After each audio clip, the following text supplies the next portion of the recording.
Assalamualaikum warahmatullahi taala wabarakatuh.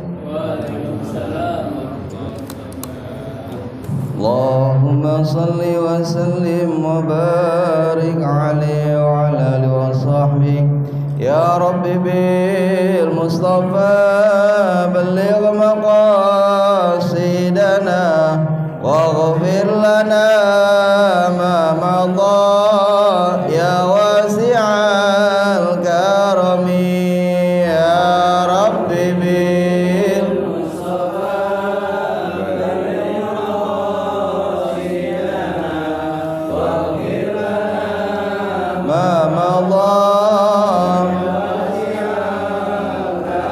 ya akramal khalqi maliman aludhu bihi siwaka inda hululil hadithil amimi ya rabbi bil mustafa balligh maqasidana waghfir lana ma madha ya wasi'al karami wala yadiqa rasulullahi jahuka bi idzal karim tajalla bismi muntakimi ya rabbi bil mustafa balligh maqasidana waghfir lana ma madar fa inna min judika dunya wa darataha wa min ulumika ilmal lawhi wal qalami ya rabbi bil mustafa balligh maqasidana waghfir lana ma madha thumma ridaan Abi Bakrin wa an Umarin wa an Ali wa an Utsman dzil karami ya rabbi bil mustafa balligh maqasidana waghfir lana ma madar ya wasi'al karami Allahumma salli wa sallim wa barik alaihi wa ala sahbihi.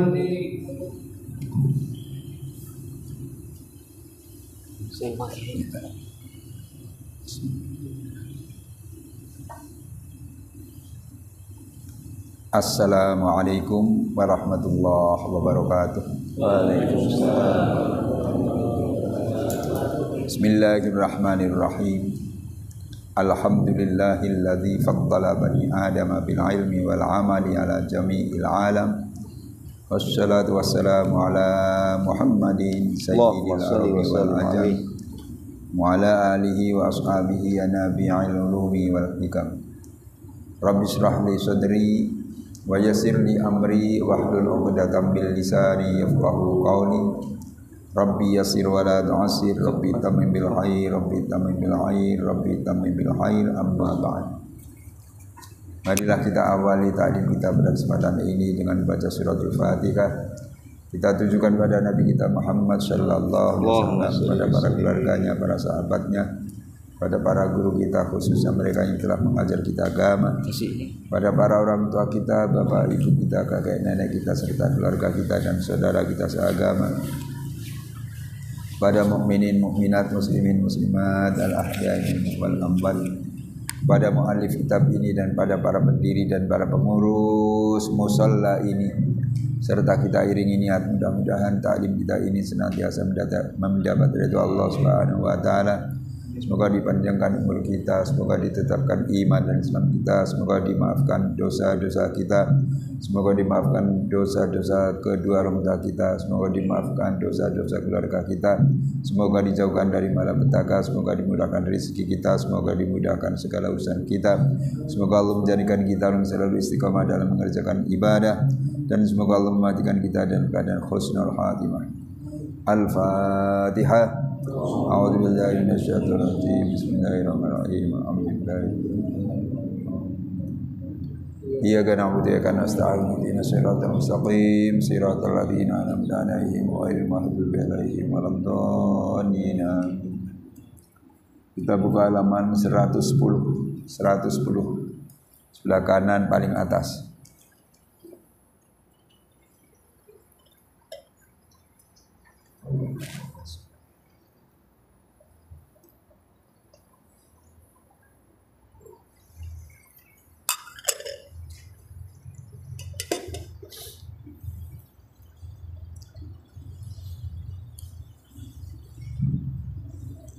Sudah ketemu?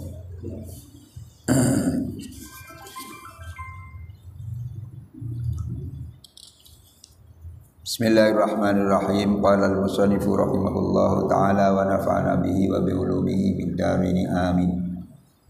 Wa'lam anna likulli rasulin khawdan tashrabu minhu ummatuhu wa a'zamuha haudu sayyidina Muhammadin sallallahu alaihi wasallam wa anna man syariba surbatan la yadma'u abadan saqanallahu minhu wa amma tanawulu ahlil jannati syaraba fiha fahuwa litaladdudi lalil adsi fa innahum idza syaribu fil jannah wajadu likulli nafsin ladzatan khilafa ma yajidunahu minal akhar wa kadza idza akalu fayajiduna likulli luqmatin ladzatan khilafa ma yajidunahu minal ukhra. Maksudnya wa'lam anna likulli rasulin haudun tashrabu minhu ummatuhu wa a'dhamuha khawdu sayyidina Muhammadin sallallahu alaihi wasallam. Dan ketahuilah, wa'lam dan ketahuilah, sesungguhnya bagi setiap rasul memiliki telaga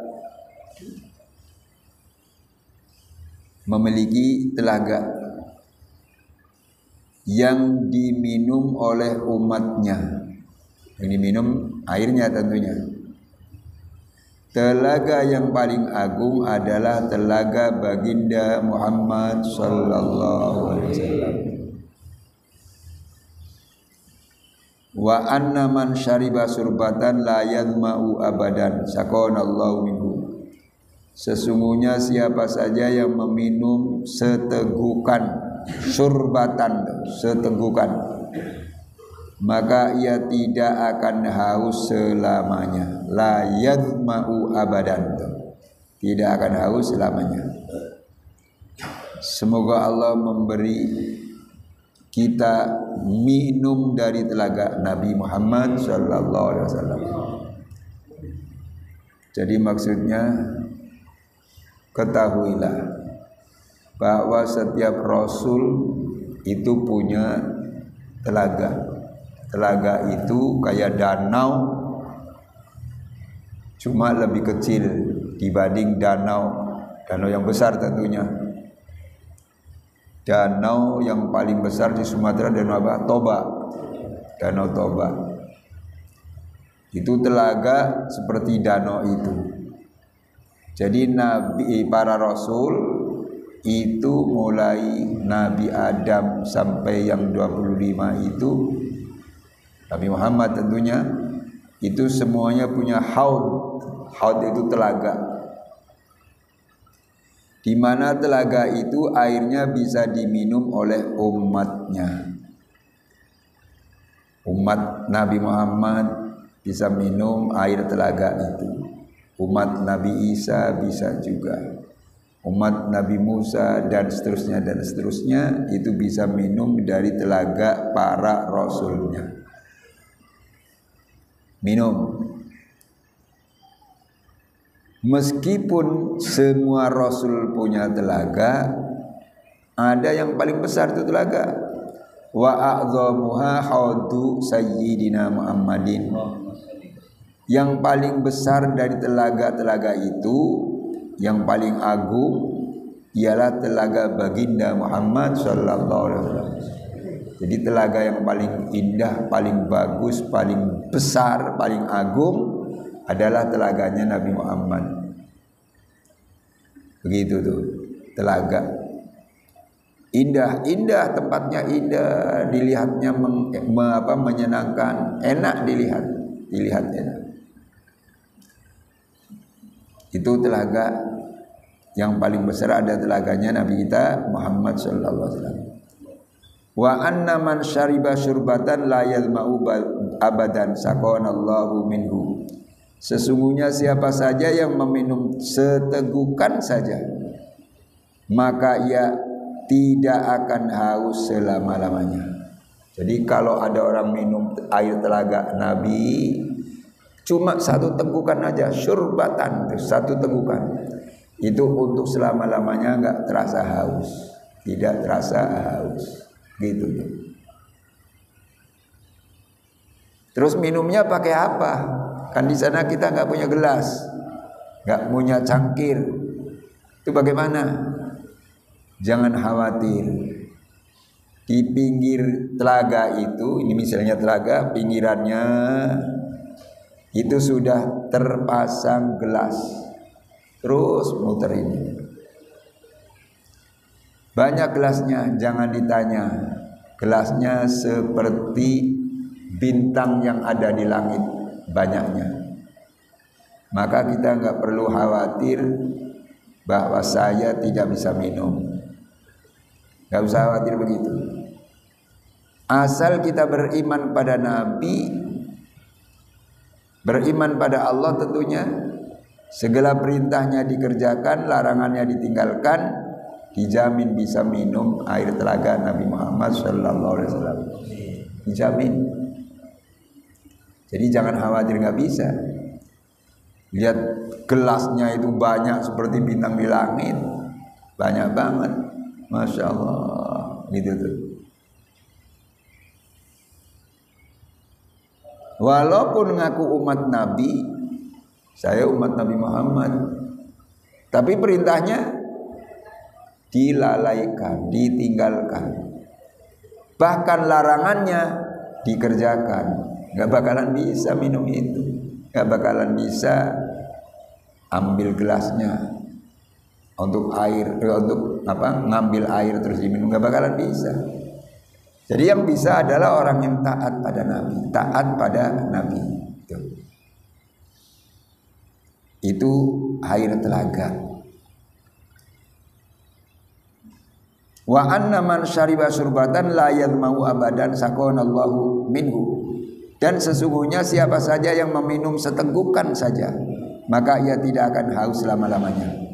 Kita ambil pakai gelas, minum baru setegukan, untuk selama-lamanya enggak ada rasa haus lagi. Enggak ada rasa haus. Itu telaga. Itu telaga. Yang bisa minum adalah yang dekat dengan telaga itu. Yang dekat dengan telaga itu adalah orang yang taat kepada Rasul, taat pada Allah. Gitu. Bisa minum, bisa minum. Jangan khawatir enggak bisa minum kita. Insyaallah kita bisa. Sebab kita senang ngaji semacam ini kan. Iya semacam ini, ngaji, sholat tidak terabaikan, ibadah yang lain tidak terabaikan. Insyaallah kita bisa mendapatkan gelas yang ada di pinggir danau atau telaga itu, akhirnya kita bisa minum. Gitu ya. Wa amma tanawuru ahlil jannati syaraba fiha fahuwa litaladzur la lil adhsi. Adapun penghuni surga memperoleh minuman di dalam surga. Nanti kalau sudah masuk surga kita dapat minuman, maka itu untuk mendapatkan kelezatan, bukan karena kehausan.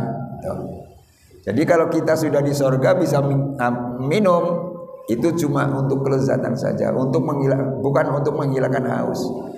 Di surga sudah nggak ada haus, sebab sudah minum air telaga.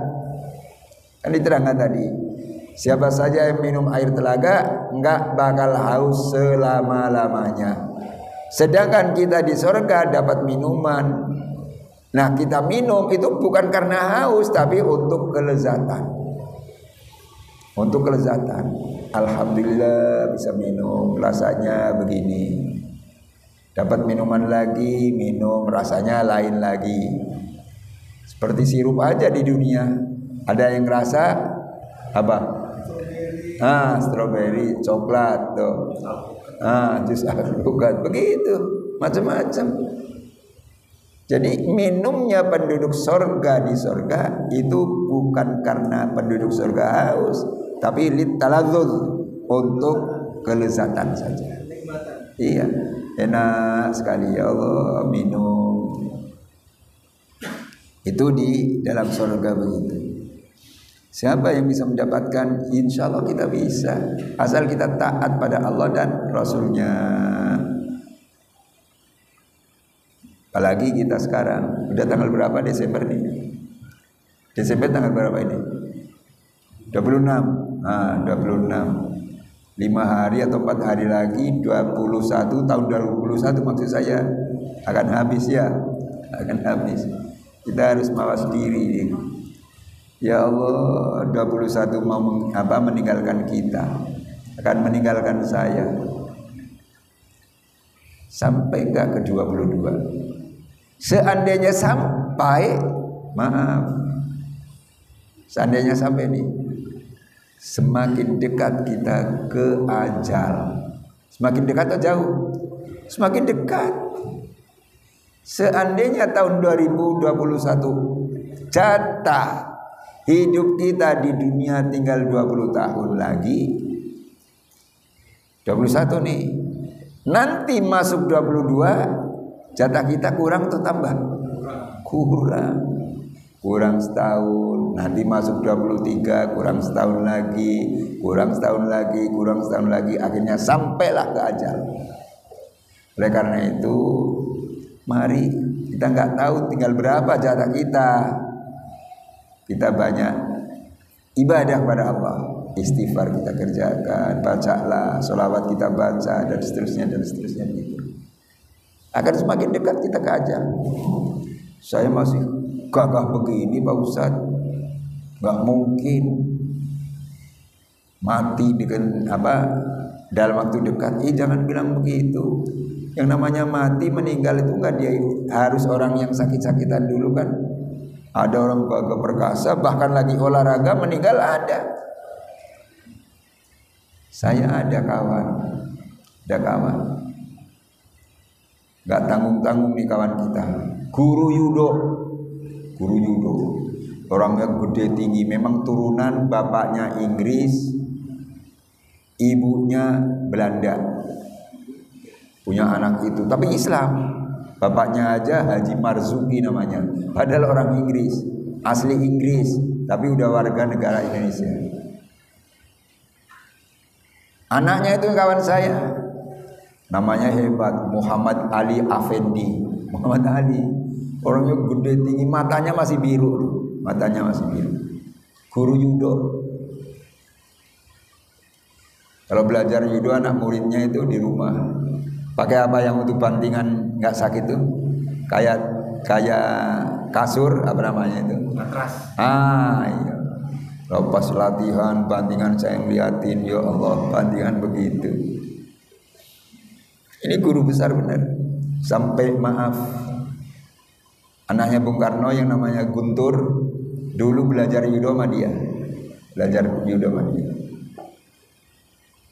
Saya ingat dipanggilnya Pak Afendi, Muhammad Ali-nya nggak disebut. Nama panjangnya memang Muhammad Ali Afendi. Saya ingat hari Ahad waktu itu anaknya pada ngaji semua mas saya, 4 orang ngaji mas, laki 2 perempuan 2, bule-bule semuanya tuh. Waktu hari Ahad itu Saya ngajar hari Ahad, sudah asar. Anaknya yang ngaji cuma berdua. Saya tanya, yang berdua kemana ya Pak? Lagi ke Cinangka, lihat kebun, habis beli pekarangan di sana, habis beli tanah. Cinangka itu mana? Oh, Sawangan itu. Iya, lagi ke Cinangka. Jadi yang dua mohon maaf nggak ngaji Pak Ustaz. Oh ya. Kalau anaknya pada ngaji dia dengerin. Walaupun guru judo dia kalau di rumah pakai sarung benar, pakai sarung khusyuk. Jadi kalau giliran ngaji ya pakai sarung khusyuk. Kalau giliran ngajar judo ya begitu pakai pakaian judo. Itu hari Ahad. Hari Senin pagi-pagi jam 7 memang dia setiap pagi lari pagi biar sehat. Lari pagi. Kalau lari pagi sendirian, lari pagi sampai di depan Masjid Cut Nyahdin Jalan Johar Menteng. Cut Nyahdin. Alhamdulillah saya ada juga jadwal khutbah Jumat di Cut Nyahdin. Jadwal pengajian ibu-ibu juga ada. Dia sampai depan Masjid Cut Nyahdin lagi lari pagi. Rupanya terpleset jatuh. Begitu jatuh nggak bisa bangun lagi. Ditolong oleh orang. Siapa ini? Akhirnya ada yang paham. Oh ini Pak Apendi, guru judo, rumahnya Kebon Sirih Barat. Akhirnya dipanggilkan polisi datang. Istrinya akhirnya dihubungin lewat telepon. Ada yang tahu teleponnya? Kabarin Bu, Bapak meninggal. Di mana? Depan Masjid Cut Nyahdin. Ibu harap segera datang. Begitu datang sudah banyak orang yang lagi nungguin, ada polisi juga. Datang tuh istrinya tanya, bagaimana Pak polisi? Udah habis Bu, gak ada nyawa lagi. Lebih baik kita bawa ke rumah sakit Bu, kata dokter. Kata polisi, kata istrinya jangan. Udah kadung meninggal masa dibawa ke sana. Banyak urusan nanti. Sekarang bawa pulang aja. Akhirnya bawa pulang, pinjam ambulan Masjid Cut Nyahdin. Bawa pulang. Waktu itu udah dibawa pulang, udah sampai rumah. Saya dikasih tahu sama kawan, Pak Ustaz, ya Pak Apendi meninggal. Saya nggak percaya. Apaan ngomong ente? Pak Apendi meninggal, benar. Saya nggak percaya aja. Kemarin masih ikut ngaji, saya ngajar anaknya. Jam berapa? Sudah asar. Ya kemarin, sekarang meninggalnya. Subhanallah. Akhirnya saya datang ke rumahnya, benar ya Allah meninggal. Padahal kemarin sore masih ikut ngaji. Tadi pagi itu hari Seninnya lari. Tujuannya biar sehat, tapi ternyata Allah berkehendak lain, meninggal di jalan. Nah itu yang namanya umur begitu.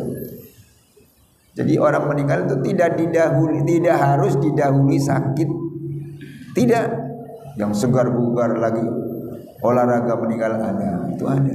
Nah kita mawas diri yuk, mawas diri. Berapa kira-kira sisa umur kita? Kita isi dengan banyak ibadah pada Allah Subhanahu wa taala. Begitu. Ada lagi nih kawan saya juga. Saya punya kawan asli orang Saketi, Pandeglang. Haji Amri namanya, Haji Amri. Haji Amrinya udah sepuh. Tapi waktu itu masih gesit, naik motor masih kuat. Istrinya satu saat sudah sholat asar baca Quran begini. Quran ditaruh di meja, baca Quran. Rupanya ingin makan Indomie rebus. Panggil cucunya, Cuk, ya mak, tolong mak rebusin Indomie. Ingin makan. Baik mak. Terus baca Quran lagi itu. cucunya rebusin mie Indomie. Udah selesai, udah jadi, dibawa ke emak yang lagi baca Quran. Tapi ternyata cucunya bawa Indomie yang sudah direbus, lihat neneknya begini. Di atas Quran begini. Begitu aja. Cucunya akhirnya, "Mak, mie udah matang, tinggal dimakan." "Mak, enggak, bangun-bangun." Akhirnya panggil kakeknya. "Oke, coba dilihatin nenek. Emang kenapa? Minta mie-nya udah direbus, udah matang, udah saya kasih, tapi nenek begitu di atas Quran." Dilihatin mak kakeknya. Setelah dilihatin, dipegang tangannya, disuruh bangun. Ini mie-nya udah jadi. Ternyata sudah meninggal. Udah meninggal? Oh, tapi bagus banget ya, meninggal lagi baca Quran tuh. Lagi baca Quran. Masya Allah. Pagi hari besoknya itu kan meninggalnya sudah sholat asar. Besok pagi jam 6 saya ditelepon. "Assalamualaikum." "Waalaikumsalam." Langsung suara tangisan di sana. Saya bingung, siapa nelpon kok sambil nangis? "Ini siapa?" saya tanya. "Saya Haji Amri, Pak Kiai." "Ada apa Pak Haji? Kok nangis?" Bilang, "Istri saya meninggal. Inna lillahi wa inna ilaihi raji'un." Baiklah, saya takziah ke situ. Saya takziah ke sana sama istri saya. Saya langsung temu dengan Pak Hajinya, dengan keluarganya. Benar ngomong begitu. Istri saya habis sholat asar baca Quran, minta mie rebus, direbusin sama cucunya. Udah selesai, udah matang. Istri saya kelihatannya begini aja di atas Quran. Ternyata sudah meninggal. Sudah meninggal. Lah itu ajal begitu, ajal begitu. Jadi tidak harus didahului sakit. Soal kematian akhirnya jadi mati, tidak. Yang segar bugar ada. Dan dan kematian itu tidak harus orang yang tua dulu yang meninggal, tidak. Yang muda meninggal banyak. Begitu tuh meninggal. Maka firman Allah untuk mengingatkan kita, kullu nafsin dha'iqatul maut. Ini ayat kalau kita mau buka-buka Quran diulang oleh Allah sampai 3 kali dalam surat yang berbeda dalam Al-Quran. Kullu nafsin dha'iqatul maut, kullu nafsin dha'iqatul maut, kullu nafsin dha'iqatul maut. Setiap yang bernyawa pasti merasakan kematian. Padahal kita sadar kita bernyawa pasti akan merasakan kematian. Begitu tuh. Ya Allah, itu ya. Jadi walaupun sebentar lagi tahun 2021 akan meninggalkan kita, mari sisa jatah umur kita isi dengan kebaikan. Sholat jangan ketinggalan. Bila perlu sholat malam kerjakan, sholat malam kerjakan. Bangunlah jam 2:30 paling enggak. Udah bangun, udah wudhu tuh. Bila perlu ya mandi dulu. Barangkali tidak ya sudah wudhu lah. Kita gunakan qiyamul lail, ibadah waktu malam. Ibadah malam gitu. Jam 3 sampai jam 4 masih. Sudah selesai sholat malam, masih ada waktu, bacalah Al-Quran sambil menunggu subuh. Rasulullah mengatakan, siapa yang mendawamkan membaca surah Al-Muluk setiap malam, juz 29 tuh Al-Muluk. Tabarakalladzi biyadihil mulku wa huwa ala kulli syai'in qadir. Alladzi khalaqal mauta wal hayata liyabluwakum ayyukum ahsanu amala wa huwal azizul ghafur. Kalau orang membiasakan membaca surah Al-Muluk setiap malam, kata Nabi, maka orang itu bebas dari siksa kubur. Bebas dari siksa kubur. Oh, kalau begitu siksa kubur ada? Ada siksa kubur ada, nikmat kubur juga ada. Lah untuk menghindari siksa kubur itu, kata Nabi, bacalah surat Al-Muluk setiap malam. Mari kita baca. Surat Al-Muluk itu cuma 30 ayat. 30 ayat. Kalau sudah lancar ya 5 menit selesai. Bacalah. Malamnya jam berapa Pak Ustadz? Boleh sudah maghrib ini baca, namanya malam. Sudah Isya boleh. Sudah tahajud jam 2 masih malam juga kita baca juga boleh. Begitu tuh tahajud. Udah selesai kita baca surat Al-Mulk jam 4 persis. Nunggulah waktu subuh tiba. Kedengaran adzan berangkatlah ke masjid. Masya Allah, insya Allah dosa kita dilebur oleh Allah dan pahala didapat. Begitu ya? Iya, gitu. Kita teruskan. Wa kadza idza akalu fayajiduna likulli luqmatin ladzatan khilafa ma yajidunahu minal ukhra. Dan begitu juga ketika mereka makan, penduduk surga makan di surga itu. Ketika mereka makan, mereka menemukan untuk setiap suapan kelezatan yang berbeda dengan kelezatan yang mereka dapatkan dari suapan yang lain. Kan makan kita. Iya makan. Taruhlah misalnya makan nasi. Indonesia, orang Indonesia kan bahan makannya nasi. Di sana misalnya dikasih makan nasi, suam sekali. Rasanya rendang misalnya, rendang. Itu suapan pertama. Ambil lagi suapan yang kedua, rasanya beda. Semur. Tuh. Semur. Ambil lagi suapan yang ketiga, soto Betawi. Begitu. Jadi setiap suapan itu beda-beda rasanya. Oh begitu toh. Iya. Kalau di dunia enggak. Satu piring makannya apa? Soto Betawi. Ya sudah rasa soto Betawi terus. Itu makan siang. Makan sore jam 4. Makan pakai rendang. Cuma rendang doang. Ya rasanya rasa rendang. Semua suapan yang ada di piring itu. Tapi kalau di surga beda. Misalnya kita makannya pakai piring itu kan. Satu piring. Kita suap pertama. Rasanya semur. Udah ditelan, makan lagi, dikunyah, rasanya soto Betawi. Udah selesai dimakan, ditelan, makan lagi, rasanya rujak cingur. Apa rujak cingur? Ya orang Jawa Timur tuh, Surabaya tuh, rujak cingur. Begitu. Oh begitu ya? Iya, itu keistimewaan penduduk surga. Penduduk surga. Mari kita dapatkan surga itu ya. Dapatkan surga. Jangan sampai kita tidak dapat surga. Nah untuk mendapatkan surga bagaimana? Ya kita carinya dari dunia ini. Gak bisa surga dicarinya nanti di sana di akhirat gak bisa. Kita mencarinya sekarang. Gitu ya. Ya. Kita teruskan. Yang tambiun itu enggak kita pelajari, langsung aja ke halaman 111 sebelah kiri. Khatimatun fi dzikri baqil wajibi mimma ala mukallafin min wajibi. Ada ya?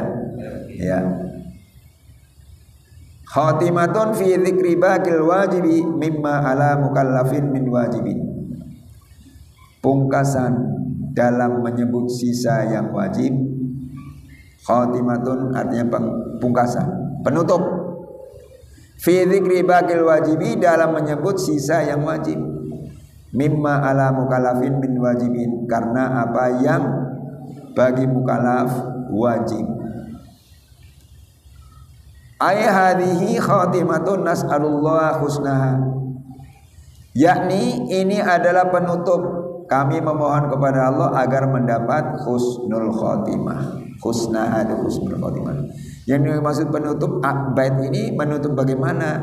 Yaitu menutup keterangan dari awal. Ada di sana kan keterangan para malaikat. Iya, para malaikat itu dibagi 4 golongan. Tuh, ada keterangannya nanti diulang lagi lah gitu.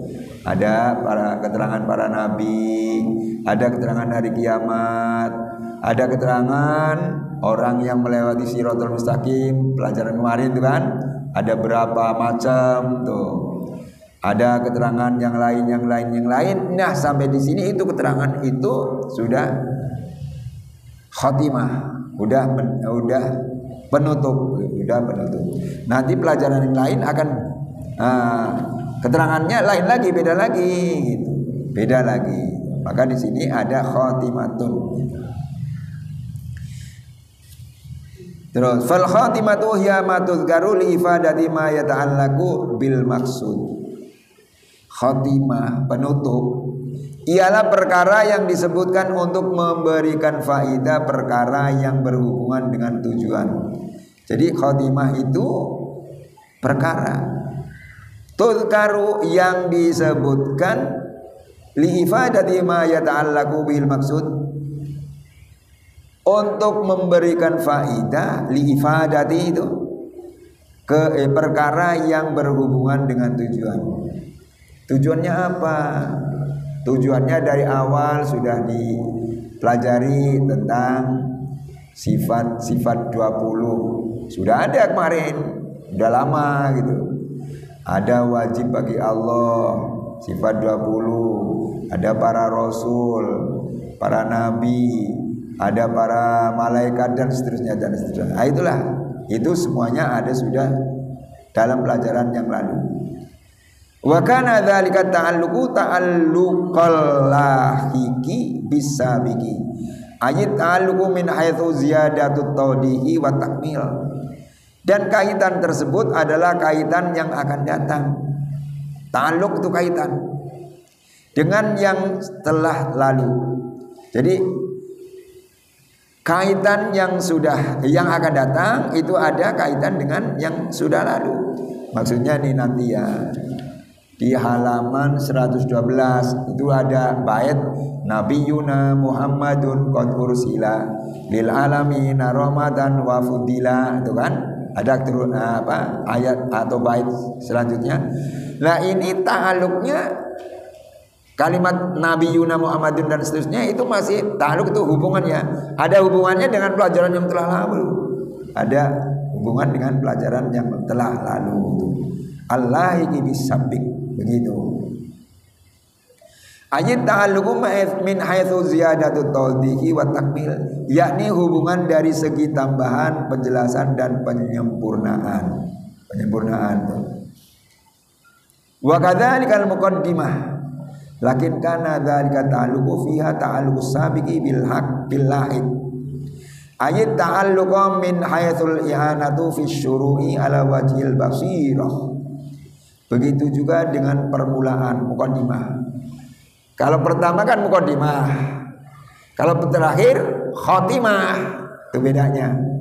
Kalau muqaddimah pembukaan, kalau khatimah penutup.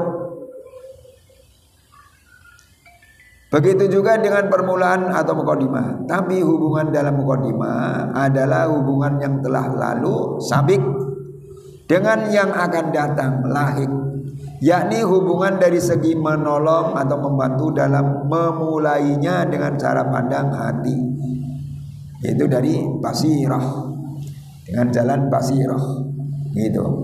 Itu muqaddimah. Jadi kalau di depan ada muqaddimah, di akhir ada khatimah. Bi khilafit taksimi fa innahu ma yuzkaru li ifadatil maqsud. Berbeda dengan pembagian taksim. Pembagian dalam satu kitab kan ada bagian ini. Misalnya pelajaran fikih aja kan bagian tentang wudu, fardu wudu, yang membatalkan wudu, tuh, air yang bisa digunakan untuk wudu dan seterusnya. Itu bab-bab itu taksim namanya. Taksim, pembagian. Fa innahu ma yuzkaru li ifadatil maksud. Karena pembagian ialah perkara yang disebut untuk memberikan faedah pada tujuan atau maksud. Itu taksim. Ada tujuannya dalam ilmu fikih, misalnya menerangkan wudu, menerangkan yang membatalkan wudu, menerangkan fardu wudu, menerangkan sunnah wudu dan seterusnya dan seterusnya. Itu namanya taksim, namanya pembagian. Atau bab ya. Ya, fasal. Fasal ini menerangkan ini, fasal ini menerangkan ini, fasal ini menerangkan ini. Begitu seterusnya. Kita buka aja ya. Buka lagi halaman 112. Langsung ke bait. Nabiyuna Muhammadun qad ursila lil alamina rahmatan wa fudila. Nah, artinya nabi kita Muhammad, nabiyuna Muhammadun, yang diutus qad ursila lil alamina rahmatan wa fudila, bagi alam karena rahmat dan keutamaan. Sarahnya ayyajibu ala kulli mukallafin ayyata kita anna sayyidana Muhammadan sallallahu alaihi wasallam arsalahu Allah taala rahmatan lil alamin. Yakni wajib atas setiap mukallaf. Mukallaf itu orang yang sudah dewasa, akil balik, batasnya laki-laki 15 tahun, perempuan 9 tahun. Yakni wajib atas setiap mukallaf meyakini bahwa sesungguhnya baginda Muhammad sallallahu alaihi wasallam telah diutus oleh Allah taala sebagai rahmat untuk seluruh alam. Begitu. Jadi kita harus yakin bahwa Nabi Muhammad diutus oleh Allah rahmatan lil alamin, sebagai rahmat bagi alam semesta. Rahmat begitu tuh. Itu kita wajib berkeyakinan tuh, yajibu ala kulli mukallafin ayyata kita itu berkeyakinan. Itu Nabi Muhammad. Wa qad arsalahu Allah taala ila jami'il mukallafi minats tsaqalaini ayil insi wal jinni ijma'an ma'luman minad din bid darurati. Maksudnya sungguh Allah telah mengutus beliau, Nabi Muhammad diutus kepada seluruh mukallaf. Sudah tadi diterangkan, mukallaf laki-laki umurnya 15, perempuan 9 tahun. Dari dua golongan, yakni manusia dan jin. Tsaqalain itu dua golongan, jin dan manusia. Jadi Nabi Muhammad diutus untuk manusia dan untuk jin. Untuk jin. Dua golongan yakni manusia dan jin. Menurut mufakat ulama, ijma'an tuh, ijma' yang telah dimaklumi dalam agama dengan mudah. Maka kufurlah orang yang mengingkarinya, fayakfuru jahiduhu tuh. Jadi kalau ada orang ingkar, Nabi Muhammad diutus untuk jin saja, kami manusia enggak menerima Nabi Muhammad diutus untuk manusia, itu kufur berarti. Orang semacam itu kufur. Jadi Nabi Muhammad diutus untuk jin dan manusia. Tsaqalain diutus. Itu manusia dan jin, Nabi Muhammad diutus kepada mereka. Wa kharaja bis tsaqalaini al malaikatu fa innahu lam yursal ilaihim irsala taklifin bal ursila ilaihim wa ila ghairihim min sa'iril hayawanati wal jamadati irsala tashrifin li anna ta'atahum jibiliyatun la yukallafuna biha wa hadha walladhi tamadahu Muhammad ar-Ramli. Malaikat tidak termasuk tsaqalain. Jadi malaikat tidak termasuk dua golongan, jin manusia tidak termasuk tsaqalain. Karena sesungguhnya Nabi Muhammad tidak diutus pada malaikat secara taklif, pembebanan hukum. Akan tetapi diutus kepada mereka dan lain-lain dari hewan-hewan dan benda-benda mati dengan pengutusan tasyrif, yaitu memuliakan. Karena ketaatan malaikat adalah karakteristik watak dasar yang tidak ditaklif, dipaksakan. Dan ini adalah pendapat yang dipegang oleh Syekh Muhammad Romli.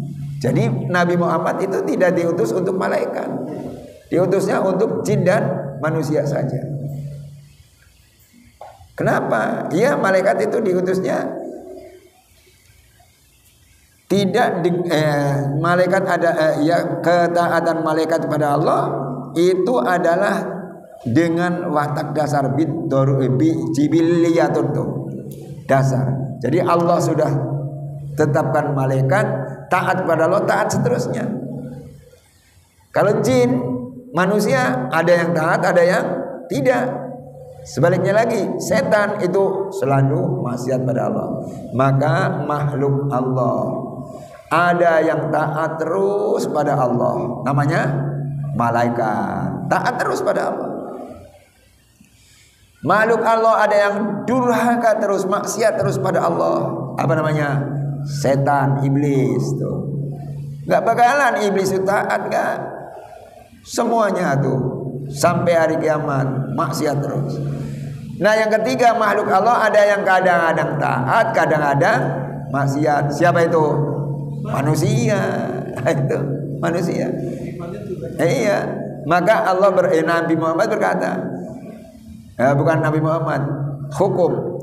Kalau ada manusia nih taat terus pada Allah, nggak pernah maksiat, itu lebih hebat daripada malaikat. Emang ada? Ya ada. Siapa? Nabi Muhammad. Nabi Muhammad kan taat terus, gak pernah durhaka kepada Allah. Maka Nabi Muhammad lebih hebat dari malaikat. Sekalipun pimpinan malaikat yaitu malaikat Jibril, Nabi Muhammad lebih utama.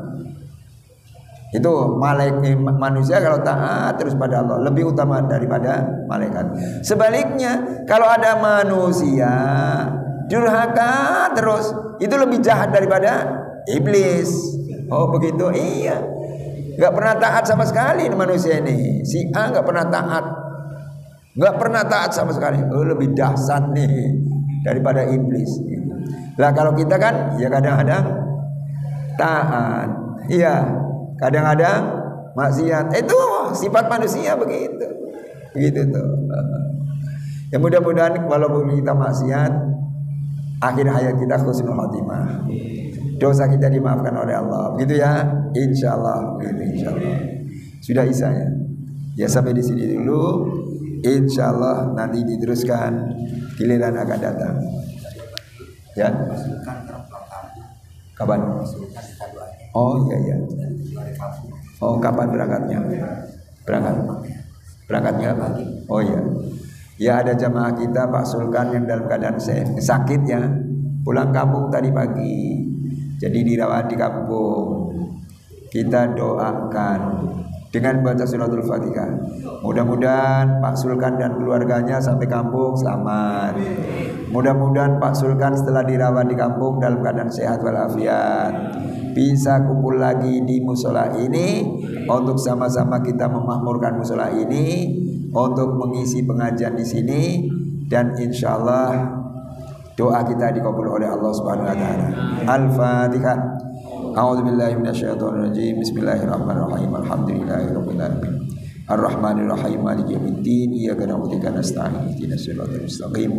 Siratal ladzina an'amta 'alaihim ghairil maghdubi 'alaihim waladdallin. Allahumma shalli ala nuril anwar wa sirril asrar tiriyakil ahyar mustahib bil yasar sayyidina Muhammadin al-muhtar wa alil adhar wa sahbihi ahyar adadani amil la iftari. Allahumma ja'alna mauladana min ahli ilmi wal khair wa la taj'alna wa iyyahum min ahli syarril dhair innaka ala kulli syai'in qadir. Allahumma a'inna ala dzikrika wa syukrika wa husni ibadatik. Allahumma ja'al jam'ana hadha jam'an marhuma wa tafarruqana min ba'di tafarruqan ma'suma wa la taj'al fina wa la ma'ana syaqiyan wa la matrudan wa la mahruma bi rahmatika ya arhamar rahimin. Rabbana anzilna munziran mubarak wa anta khairul munzilin. Rabbana atina fid dunya hasanah wa fil akhirati hasanah wa qina adzabannar. Rabbana rzuqna taqwa wal istiqamah wal qanata wa husnul khatimah. Wa sallallahu ala sayyidina Muhammadin wa alihi washabihi ajmain. Walhamdulillahirabbil alamin. Assalamualaikum warahmatullahi wabarakatuh.